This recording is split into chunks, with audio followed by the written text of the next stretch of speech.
Hey there, Toby. Hope you're having a great day today. Here's your video lesson. So here are two things I want to talk about. I'll talk about those things. And then, as usual, if you want me to look at anything or have questions, feel free to shoot me a message on over, and I'll be doing my best to follow up with you. So let's get to it. So first things, thanks for resending that partial power chord video over to me. It was really helpful to see what's going on. It looks as if your hands are looking pretty good.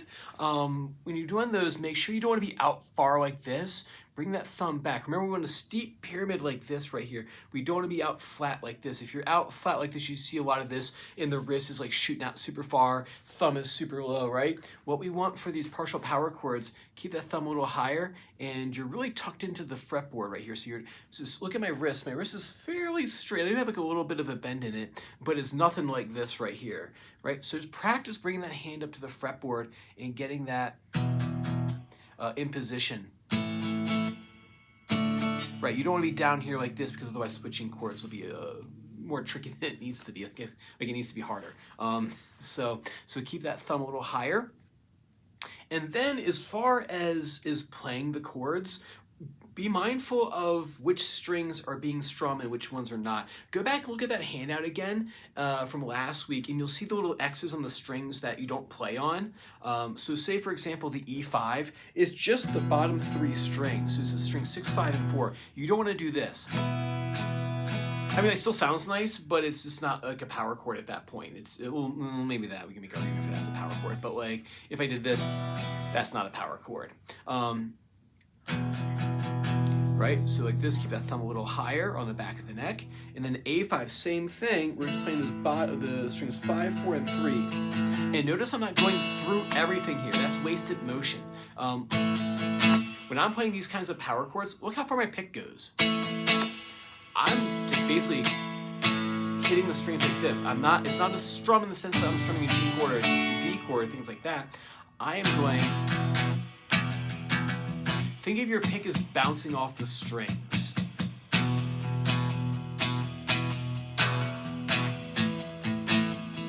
Just hitting the strings and bounce right back. The mutes are there for insurance policy in case you go too far on one string, or too far with the strumming and start getting open strings, so watch out for that. I would also practice, another point in point one, is when you do the D5, that's a different chord right there. So if you get that first string to ring out, that's what's called a D sus2. So we want to lean that finger a little bit and get a muted strum right there. It sounds really cool when you do it called the Tool chord. Tools, like every song that Tool's ever written is in the key of D, and it uses that power chord. They do all kinds of crazy stuff, but anyway, same in G5. That one's different. That one you go through all the strings but the fifth string. You're muting that with the flesh of the middle finger right there. What I would practice a whole heck of a lot when you're practicing your technical practice this week is going from the D5 into the G5. Notice what's happening with my ring finger here. I'm keeping it on the same spot on the second string, 3rd fret. That's in everything. AC/DC uses it in everyththing. You see a lot of rock tunes. G to D is a very common chord change, and this is one you're going to practice a lot. If you watch right here, everything splits. If you can do this right here, do that Vulcan split, do that open, and do that right up there. Like I said, do it slow, keep that ring finger down. The first few times, like, why would I ever want to do this? But then after you get the hang of it, you'd wonder why you did it any other way. All right, so there's a learning curve to it, but once you have it down, it makes things so much easier when you can use a pivot finger between two chords. So next thing is Smells Like Teen Spirit. Great on the main riff, the intro riff, the hook riff.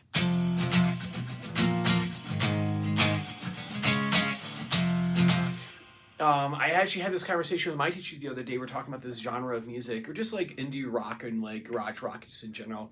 And we came to the conclusion that this ain't Bach.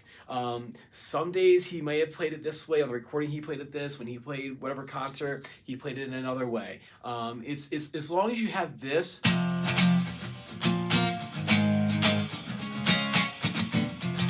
He might put in some extra ones, but roughly that's kind of like the gist of what he's doing there. You could probably find any like number of live recordings where it's like slightly different. So as far as Nirvana and those kinds of bands go, I'm not super strict on like is every muted strum a muted strum, or did you, as long as the chords are in time and it sounds like the riff, that's really kind of close enough for this kind of stuff. What I would suggest doing for the main riff is going to YouTube and slowing it down to like 0.8. If you go to the little gear in the corner of YouTube and you hit your little slider will come up, and you can slow that down to like 0.8. That's probably a good spot to start there. Play on with recording with it. Once that feels comfortable, then you can kind of bump up the tempo a little bit, and ultimately to the final speed of 100% on the recording with YouTube. As far as the verse goes, pyramid finger again. It's literally this.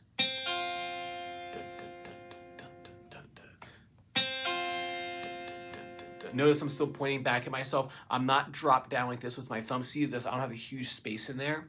I get my thumb higher.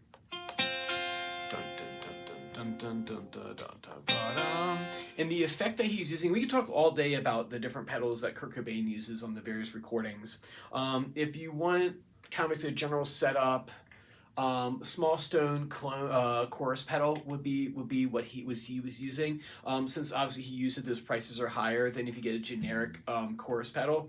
I say the Boss chorus pedal, the current one out, that does the job just fine. There's a ton of OEM Chinese-made chorus pedals that actually I have some organized to like, this is like kind of really close to what they did. The circuit they made over in China is pretty comparable to what he was using there. Now, obviously, if you have the disposable income to buy Kurt Cobain's model, then have at it.